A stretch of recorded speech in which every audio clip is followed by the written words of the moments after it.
Welcome, dear learners, to the Faro Focus, where guidance and precision will lead to your growth.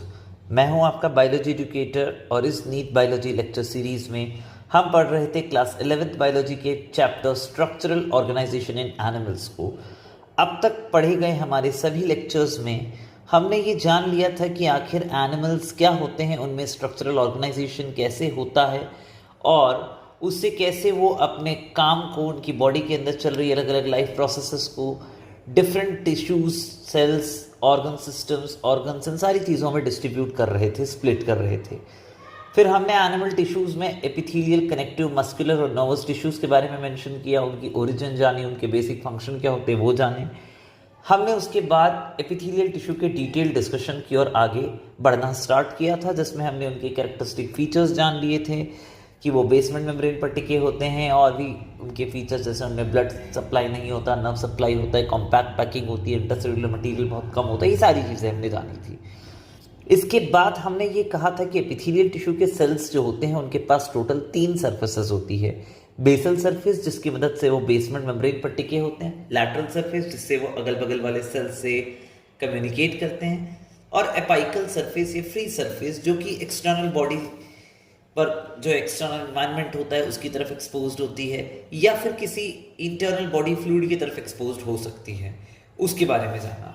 और फिर हमने कहा कि apical surface के आप अलग अलग मॉडिफिकेशंस देख सकते हो, जैसे माइक्रोट्यूब्यूल्स का बना हुआ काइनोसीलिया उनमें देखा जा सकता है, जो कि सब्सटेंसेस को इधर से उधर मूव कराने में हेल्प करता है। सिमिलरली माइक्रोफिलामेंट्स और साइटोप्लाज्मिक प्रोजेक्शंस से बनती है माइक्रोविलाई। ये फिंगर लाइक प्रोजेक्शंस थी जो कि surface area for absorption increase करने में हेल्प करती है। तीसरा एक यूनिक सा मॉडिफिकेशन था जिसे हमने कहा था स्टीरियोसीलिया। ये नॉन मोटाइल सीलिया होते हैं, इनके अंदर भी आपको माइक्रोफिलामेंट्स देखने को मिलेंगे, काफ़ी हद तक माइक्रोविलाई जैसा ही स्ट्रक्चर है। हाँ, साइज में थोड़े बड़े हैं, हेयर लाइक अपीयरेंस देते हैं, इसीलिए स्टीरियोसीलिया इन्हें कहा गया। अब आज के लेक्चर में हमारा खास फोकस रहने वाला है कि एपिथेलियल टिश्यू का क्लासिफिकेशन कैसे किया जाता है। So we will be learning in today's lecture the classification of epithelial tissues.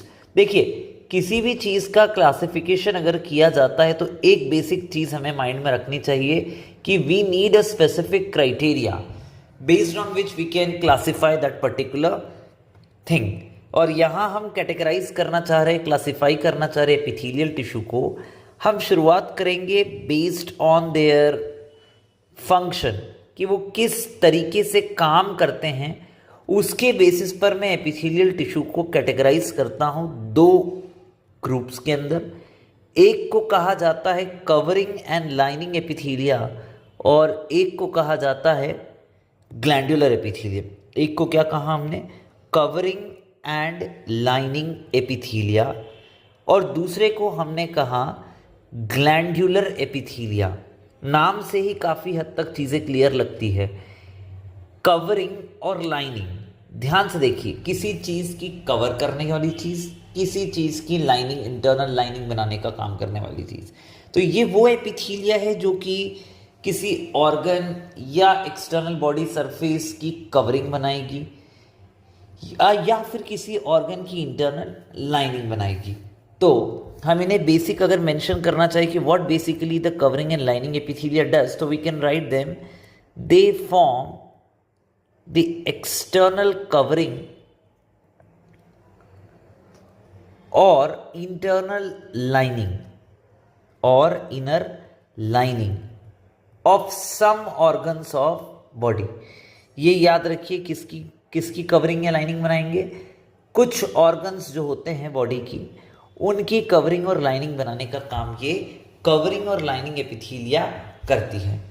और ग्लैंडुलर एपिथेलियम की जब हम बात करते हैं, नाम से ही समझ में आता है, हमने एपिथेलियल टिश्यू के काफ़ी फंक्शंस पढ़े थे, जैसे प्रोटेक्शन पढ़ा था हमने पढ़ा था डिफ्यूजन, फिल्ट्रेशन, कवरिंग या लाइनिंग बनाने का काम करने वाले, और तो और हमने पढ़ा है एब्जॉर्प्शन, और एक फंक्शन था सीक्रीशन। ये वो एपिथेलिया है बच्चों जो कि किसी पर्टिकुलर ग्लैंड की सिक्रेटरी यूनिट्स बनाएगी। ठीक, तो दे आर फॉर्मिंग या they form the secretory units of a gland. कोई भी ग्लैंड हो उसमें पर्टिकुलर एक सिक्रेटरी यूनिट होती है जहाँ पर उसकी अलग अलग सिक्रीशन बनती है। तो ये सिक्रेटरी यूनिट्स ऑफ अलग अलग ग्लैंड्स जो है वो बनाने का काम करती है। आगे चल के बच्चों हमें पता चलेगा कि एक तरीके की कवरिंग लाइनिंग एपिथीलिया में जो हम डिटेल पढ़ेंगे उनमें से एक एपिथीलिया की मॉडिफिकेशन है बेसिक। तो हम पहले कवरिंग और लाइनिंग एपिथीलिया का जिक्र करते हैं। अब ये जो कवरिंग और लाइनिंग एपिथीलिया है बच्चों, इसे हम फर्दर कैटेगराइज कर सकते हैं based on number of layers of cells. किसके बेसिस पर? Number of layers of cells के बेसिस पर आप इन्हें फर्दर कैटेगराइज कर सकते हो दो ग्रुप्स के अंदर। एक ग्रुप को कहा जाता है सिंपल एपिथीलिया और दूसरे ग्रुप को कहा जाता है कंपाउंड एपिथीलिया। याद रखिए, एक ग्रुप को क्या कहा गया? One group is called as simple epithelia और दूसरे ग्रुप को कहा गया कंपाउंड एपिथीलिया। दूसरे ग्रुप को क्या कहा गया? Compound epithelia. ये जो सिंपल एपिथीलिया होता है बच्चों, ये एक single layer of epithelial cell है। क्या है ये? Single layer of epithelial cell. एक single layer of epithelial cell से बना हुआ है एक सिंपल एपिथीलिया। और कंपाउंड एपिथीलियम जो है ये किससे बना हुआ है? It is composed of multiple layers of epithelial cell, और आई कैन राइट 2 और more layers of epithelial cells. एक से ज्यादा लेयर ऑफ एपिथेलियल सेल्स से जब बनता है कोई एपिथेलियम तो उसे आप क्या बोलते हो? Compound epithelium. एग्जाम्पल के लिए डायग्रामेटिक रिप्रेजेंटेशन भी देख लेते हैं। समझिए, हमने यहाँ पर ये बेसमेंट मेम्ब्रेन बना हुआ, ये क्या है बच्चों? This is the basement membrane. Let's imagine it as what? It is the basement membrane. थोड़ी थिक बना लेते हैं। Let's say this is the basement membrane. इस बेसमेंट मेम्ब्रेन के ऊपर आप देखोगे अलग अलग एपिथेलियल सेल्स होते हैं। जैसे लेट्स से मैंने यहाँ पर कोई एक पर्टिकुलर एपिथेलियल सेल बना दी जिसके न्यूक्लियस को हम यहाँ बना देते हैं।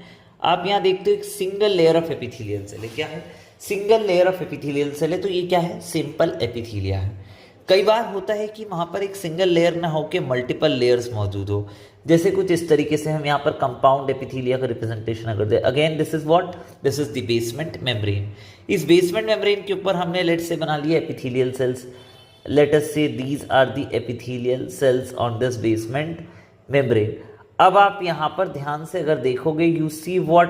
Multiple layers of epithelial cells are present. क्या प्रेजेंट है यहाँ पर? Multiple layers of epithelial cells are present in this particular diagrammatic representation. जब एक से ज्यादा लेयर्स दिखाई देती है, 2 और मोर लेयर्स आपको दिखाई दे रही है, तब आप उसे क्या बोल दोगे? कंपाउंड एपिथेलियम आप उसे कह दोगे। अब बात आती है अगेन ग्लैंडुलर एपिथेलिया। बच्चों, हमने कहा कि किसी ग्लैंड की सिक्रेटरी यूनिट बनाती है। लेट अस से कि कोई हमने ग्लैंड बनाया है जिसमें डक्ट के थ्रू सिक्रीशन रिलीज होती है। लेट अस से कि ये ग्लैंड का रिप्रेजेंटेशन मैं देने वाला हूँ। सो this is a representation of a gland. Let's say तो इसमें आप 2 पार्ट देखोगे। मैंने डक्ट वाला ग्लैंड बनाया है बच्चों। कौन सा ग्लैंड बनाया है? डक्ट वाला ग्लैंड। आगे बताएंगे बिना डक्ट के भी ग्लैंड्स होते हैं, पर अभी फिलहाल डक्ट वाला ग्लैंड है। इस ग्लैंड को अगर आप देखोगे, इसमें ये पार्ट दिखता है क्या? Secretory unit. ये क्या है इसमें? Secretory unit. और दूसरा पार्ट यहाँ पर क्या दिखता है? ये है उसकी डक्ट, जिसके थ्रू अपनी सिक्रीशन आगे रिलीज करेगा। आप देखोगे सिक्रेटरी यूनिट की जो इनर लाइनिंग है, ये सिक्रेटरी यूनिट की लाइनिंग में बेसमेंट मेम्ब्रेन के ऊपर इस तरीके से पिंक कलर की एपिथेलियल सेल्स जो मैंने बनाए हैं, these epithelial cells are modified for secretion. तो ये क्या है? ये है ग्लैंडुलर एपिथेलियम। और इसी तरीके से यहाँ डक्ट में भी कुछ एपिथेलियम मौजूद होगी। इसे आप ग्लैंडुलर एपिथेलियम में काउंट नहीं करोगे। It's just simple covering and lining epithelium only. तो ग्लैंडुलर एपिथेलियम क्या है? जो सिक्रेटरी यूनिट की इनर लाइनिंग बनाते हैं, सिक्रेटरी यूनिट्स बनाते हैं, वो क्या है? Glandular epithelium. तो आपने जाना क्या? एपिथेलियल टिश्यू को सबसे पहले बेस्ड ऑन फंक्शन आपने कैटेगराइज किया। फंक्शन के बेसिस पर कैटेगराइज किया तो आपको क्या मिला? आपको मिले कवरिंग और लाइनिंग एपिथेलिया और ग्लैंडुलर एपिथेलिया। कवरिंग लाइनिंग कुछ ऑर्गन्स की एक्सटर्नल कवरिंग या इनर लाइनिंग बना रहे थे। ग्लैंडुलर एपिथेलिया सिक्रेटरी यूनिट्स की इनर लाइनिंग बनाते हैं। फिर आपने कवरिंग लाइनिंग एपिथेलिया को based on number of layers of cells simple और कंपाउंड एपिथेलिया में बांटा। सिंपल में एक single layer of epithelial cells है, कंपाउंड में multiple layers of epithelial cells आपको देखने को मिलती है। All again resting on what? A basement membrane. अब बात अगर मैं यहाँ पर करता हूँ आपकी एनसीईआरटी के पॉइंट ऑफ व्यू से अगर मैं लेकर के चलूँ डिस्कशन को, so you will be finding कि एनसीईआरटी में सिर्फ आपको एपिथेलिया को 2 कैटेगरीज में डिवाइड करते हुए दिखा जाएगा, and that is based on what your number of layers of cells. So I am writing this point quite clearly. Please mention कर लें कि this is in accordance to your NCERT. उसके हिसाब से एपिथेलियल सेल्स जो है, epithelial tissue जो है वो दो टाइप का है based on number of cell layers of cells, simple and compound epithelia. ठीक, हमने थोड़ा सा उसे ब्रॉडर वे में डिस्क्राइब किया ताकि अंडरस्टैंडिंग बेहतर रहे। अब हम पर्टिकुलर हमारे डिस्कशन को आगे लेकर चलते हैं regarding simple epithelium. Simple epithelium की तरफ जब हम आगे चलते हैं, let's again give the heading what simple epithelium. Simple epithelium के जो सेल्स होते हैं बच्चों, इन्हें हम फर्दर कैटेगराइज करते हैं। Simple epithelia in a particular, if I say this tissue can further be categorized based on what structural modification of cell. Again अब जो हमारा डिस्कशन चालू होने वाला है वहाँ पर हम अलग अलग एपिथेलियम के स्ट्रक्चर को स्टडी करेंगे कि उनके सेल्स कैसे होते हैं, और उनसे हम डिड्यूस करेंगे कि उनका फंक्शन क्या है, और उसके हिसाब से हम तय करेंगे कि हमारे बॉडी के अंदर किसी एनिमल की बॉडी में उनकी लोकेशन क्या होती है। So this is a great tip for your examination point of view. अगर हम देखें कि एग्जामिनेशन के पॉइंट ऑफ व्यू से हमें क्या याद रखना चाहिए, एक सिंपल सी टिप मैं आपको दे रहा हूँ। What is the tip? हमेशा आप पहले देखें उसका स्ट्रक्चर कैसा है, उसके बाद जाने कि उसका फंक्शन क्या है, फिर जाने उसकी लोकेशन क्या है। अगर आप इस प्रोटोकॉल को, इस पर्टिकुलर सीक्वेंस को फॉलो करोगे, आपको कभी किसी भी टिश्यू की लोकेशन को जज करने में दिक्कत नहीं होगी। So keep this thing in your mind always. Now let's get back to the topic which is simple epithelium, which we were classifying based on what structural modification of cells. Now when this categorization comes, we can find a total of 3 different types of simple epithelia based on just what the structural modification of cells. सिर्फ structural modification के basis पर हमारे पास simple epithelia के 3 categories मौजूद हैं. What are those 3 categories? One is called as the squamous epithelium. क्या कहलाता है? Squamous epithelium. Another is called as cuboidal epithelium, and the third one is called as columnar epithelium. काफ़ी कारी चीज़ें ऐसी होगी जो कि आपने 9th और 10th क्लास में लर्न कर ली होगी. Now, before we move forward in these 3 things, I will be setting some tabulated format to understand the difference between squamous, cuboidal and columnar epithelium of the simple epithelia. ठीक, तो हम जरा देखते हैं कौन सी वो पॉइंटर्स होंगे, क्राइटेरिया होगा जिसके बेसिस पर हम इन्हें स्टडी करेंगे. Number 1 would be but obvious the structure, कि कैसा इनका स्ट्रक्चरल रिप्रेजेंटेशन रहने वाला है. So we will be looking at the structural representation, कि अगर मुझे रिप्रेजेंट करना है इन्हें तो मैं कैसे रिप्रेजेंट कर दूंगा ईजीएस्ट पॉसिबल वे में. उसके बाद हम देखेंगे कि इनमें शेप ऑफ सेल्स कैसी है, सेल्स का शेप कैसा है. फिर हम देखेंगे shape of nuclei and its position, shape and position of nuclei, मतलब इन पर्टिकुलर एपिथेलियल सेल्स के अंदर जो न्यूक्लियस है उसका शेप क्या है और उसकी पोजीशन क्या है. और ultimately we will be looking at the functions of these particular epithelial cells. Now, again, if we come to simple epithelia, हमने कहा स्ट्रक्चरल मॉडिफिकेशन के बेसिस पर स्क्वामस, क्यूबॉइडल और कोलमनार 3 टाइप है. एक एक करके स्टडी करते हैं. Let us begin with the squamous epithelium. Squamous epithelium की बात करें, let's make the structure again. याद रखिए ये क्या है बच्चों, this is the basement membrane. I am making this basement membrane for every category right here. This is the basement membrane for cuboidal, and this will be the basement membrane that will be considering for the columnar. तो 3 basement membranes मैंने यहाँ represent कर दी. Now look at the shape of these cells, very important. जब squamous epithelium की बात करते हैं तो shape आपको cells का थोड़ा सा flat देखने को मिलता है, कुछ इस तरीके का. न्यूक्लियस देखोगे तो अगेन आपको flattened सा थोड़ा न्यूक्लियस देखने को मिलता है at the very center. तो अगेन आपने चीज़ें क्या देखी, सेल्स का शेप की बात आती है तो शेप ऑफ सेल्स क्या है, शेप ऑफ सेल्स है फ्लैट टाइल लाइक, आप बोल सकते हो एकदम टाइल्स जो होती है उनकी तरह है. और इनकी बाउंड्रीज कैसी होती है, इर्रेगुलर होती है. तो इर्रेगुलर बाउंड्रीज आप यहां पर ऑब्जर्व कर सकते हो. Yes, now come to what, let us talk about their position and shape of nuclei. Nuclei की पोजीशन और शेप की बात की जाए तो न्यूक्लियाई जो है सेंटर में है और कैसा है, फ्लैट है. central and flattened nuclei, I can say. Central and what? Flattened nuclei. अब सोच के बताइए कि अगर कोई particular epithelial tissue flat sales का बना, एकदम चपटे सेल्स का, that is it is very thin, और कोई भी थिन चीज की मदद से हम क्या बॉडी के फंक्शंस परफॉर्म कर सकते हैं. You can think about diffusion. जितनी थिन होती है डिफ्यूजन के लिए बाउंड्री, उतना अच्छा डिफ्यूजन होता है. तो diffusion is one important function जो ये प्ले करेंगे. ठीक, इसके अलावा ये फिल्ट्रेशन में रोल प्ले करते हैं कि फिल्ट्रेशन की प्रोसेस कैसे कंप्लीट होना है, उसमें इनका एक इंपॉर्टेंट रोल रहने वाला है. So they perform the role of filtration as well. अब बात करेंगे क्या? क्यूबॉइडल एपिथेलियम की.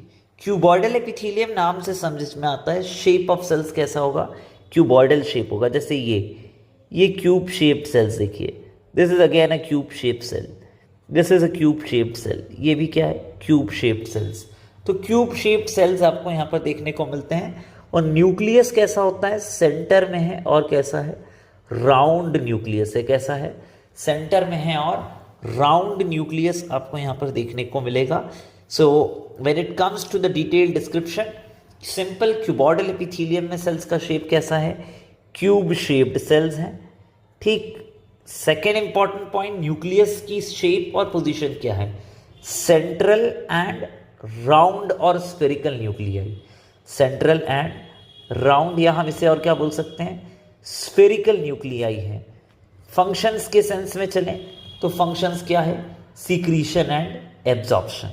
ये सेल्स जो है, जहाँ पर सीक्रेटरी यूनिट्स बनानी होगी किसी ग्लैंड की, वहाँ मिल जाएंगे, या जहाँ कहीं पर एब्जॉर्प्शन की ज़रूरत पड़ेगी वहाँ पर भी आपको ये देखने को मिलेंगे. So what is their function? Secretion and absorption. बड़ा आसान है. क्यूब शेप सेल्स है, न्यूक्लियस सेंटर में है और स्फेरिकल शेप्ड है या राउंड है, और सीक्रीशन एब्जॉर्प्शन में ये रोल प्ले करते हैं. Now let's come to simple columnar epithelium. इनके सेल्स के शेप की बात करें तो लंबे लंबे इस तरीके के पिलर शेप्ड आपको सेल्स देखने को मिलेंगे. कुछ इस तरीके से, like this, the pillar shape cells, tall slender pillar like और कॉलम शेप सेल्स. और न्यूक्लियस की बात की जाए तो न्यूक्लियस कैसा है? इन सेल्स के बेस में ओवल शेप का कुछ इस तरीके का न्यूक्लियस आपको देखने को मिलता है. So this is an example of representation of what? Simple columnar epithelium. So what is the detailed comparative pointers if we can write here? Shape of cells is what? Slender, पतले पतले, pillar like और column like cells. ठीक है. दूसरा important point, इनका nucleus कैसा है? basally placed, basal and oval और elongated nuclei. सेल्स के बेस में है, ओवल है और इलोंगेटेड न्यूक्लियाई है. अगेन इनका रोल क्या है? Again they play an important role in what? Secretion and absorption. बच्चों अब दिमाग में सवाल उठता है कि सर सिंपल क्यूबॉइडल भी सिक्रीशन एब्जॉर्प्शन करती है, सिंपल कोलुमिनार भी करती है, तो आखिर ये दो अलग अलग वैरायटी बनाने की जरूरत क्या? तो ध्यान से समझिएगा, सिंपल क्यूबॉइडल सेल्स जो है उनके शेप को अगर देखो, साइज को देखो, रिलेटिव टू कोलुमिनार सेल्स छोटे हैं साइज में, तो एब्जॉर्प्शन सिक्रीशन भी रिलेटिवली लोअर रहेगा एज कंपेयर टू कोलुमिनार सेल्स. तो जहां कहीं भी बहुत ज्यादा एब्जॉर्प्शन या सिक्रीशन की जरूरत पड़ती है, जैसे इंटेस्टाइन में मेजर एब्जॉर्प्शन होता है न्यूट्रिएंट्स का, बहुत ज्यादा डाइजेस्टिव जूसेस का सिक्रीशन होता है to make the process of digestion complete there. So वहां पर आपको सिंपल कोलुमिनार एपिथेलियम देखने को मिलेगी. वहीं दूसरी जगह जहां एब्जॉर्प्शन सिक्रीशन रिलेटिवली कम चाहिए, वहां पर सिंपल क्यूबॉइडल, जैसे proximal convoluted tubule PCT nephron के अंदर, वहां रीएब्जॉर्प्शन होता है काफी सारे सब्सटेंसेस का, बट स्केल के टर्म में देखिए, कंपेयर करें with that of intestine, it's too less. वहां पर क्या मिलेगा? Simple cuboidal epithelium. So you should mark these things in your mind while you differentiate और कंपेयर एनी पर्टिकुलर टिश्यू, कि क्यों ऐसा, इस तरीके के स्ट्रक्चर का बेनिफिट क्या, कितने डिग्री ऑफ इंपॉर्टेंस रहने वाला है, कितने डिग्री ऑफ ये फंक्शन परफॉर्म करेंगे. You should inquire those questions. Once you start inquiring about these things, you start building concepts, and that will only help you in the examination. Nothing can replace this kind of learning, because nowadays it's a culture where you are said कि just rote learn the biology, रट लीजिए, you will understand things, you will score marks. Never happens. If you inquire things, you build upon concepts, only then you can succeed in any kind of exams. So focus on these things. Now it's a time we should get rest to this lecture. So we will have a quick review what all things we learned in today's lecture. So we first learned about how are epithelial tissues classified based upon their function, covering and lining, and then glandular. Then what I said was कि covering and lining epithelia as per your NCERT, which is given in your book, is that only epithelial tissues are classified based on number of layers of cells, that could be simple or compound. We have given a broader description. Now simple and compound epithelia क्या थे? एक cell की layer of epithelial cell तो simple, multiple तो compound. Now simple epithelia again based on structural modification of cells. You can clearly see this thing कि if the cells are flat with flattened nuclei, then they are squamous epithelial cells. Then if they are cube shaped with central and round nucleus, it's cuboidal. Or if the cells are slender pillar like cells with a basal and oval nuclei, they are what? Columnar epithelial cells. And then you also talked about their functions, like squamous was made up of thin layer of cells. So since it is a flattened cell, so it's making epithelial a very thin surface that is allowing for diffusion and filtration. And on the counterpart, cuboidal and columnar both were playing roles in what? Secretion and absorption. Yes, we did said here that simple columnar epithelium will be quite more playing a major role in secretion and absorption when compared to simple cuboidal epithelium. So thank you everyone for time being. We will be meeting you in the very next lecture. By that time, you can keep learning, keep growing, read your NCERT, read your notes, solve the questions and analyze what you made wrong, and you can ask your doubts to us. For this, you can go to our Telegram channel, which is given in the description link. So thank you once again. Keep growing, keep learning.